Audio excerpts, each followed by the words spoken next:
I'm going to show you how to repair some carpet today. We got a pretty good sized hole here right in the middle of the living room.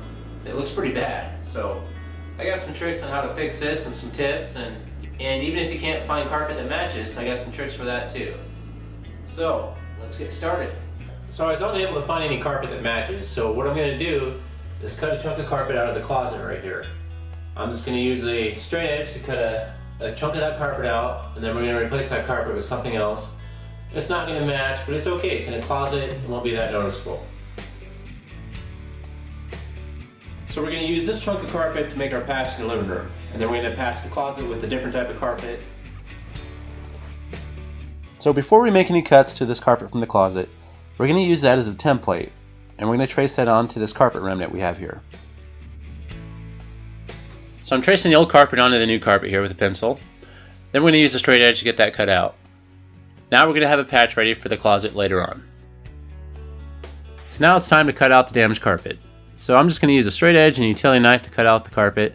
It doesn't need to be a perfect square because we can just use whatever we cut out as a template to make our patch. So get this all cut out. I'm going to cut out our pad also. We're going to replace that too.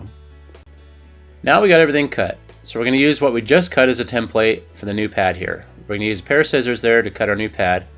We'll get that pad in place. Then we're going to staple that down. We're going to staple the old pad plus the new pad. Make sure all the edges are secure. Now it's time to use our carpet template to trace that pattern onto our new carpet there. So we went ahead and used a pencil, and we're going to use a utility knife to cut it out here.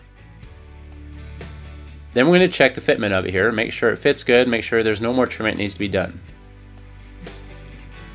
So everything seems to fit well.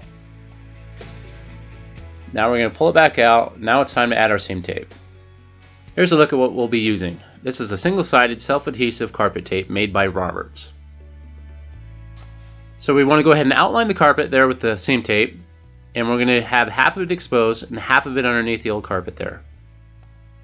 That way we have a lip for the carpet patch to sit on. Once you got that in place, it's time to put our carpet on. So this tape is extremely sticky. You're going to want to be careful and line up one of the edges perfect there. Be nice and steady. So we're going to just barely push into place, and we're going to go around the entire perimeter of the carpet here and make sure everything's buttoned up nice and tight before we press down firmly on anything. Once everything's in good position, go ahead and press down firmly on all the edges. Here's a look at the finished product. As you can see, it's hard to even tell where the patch is, and that's what we want to go for. So now that we know how to patch carpet, it's time to take care of that closet. So we're going to use that piece we cut earlier to patch it back up, and there's a look at it. Thanks for watching. Please like and subscribe.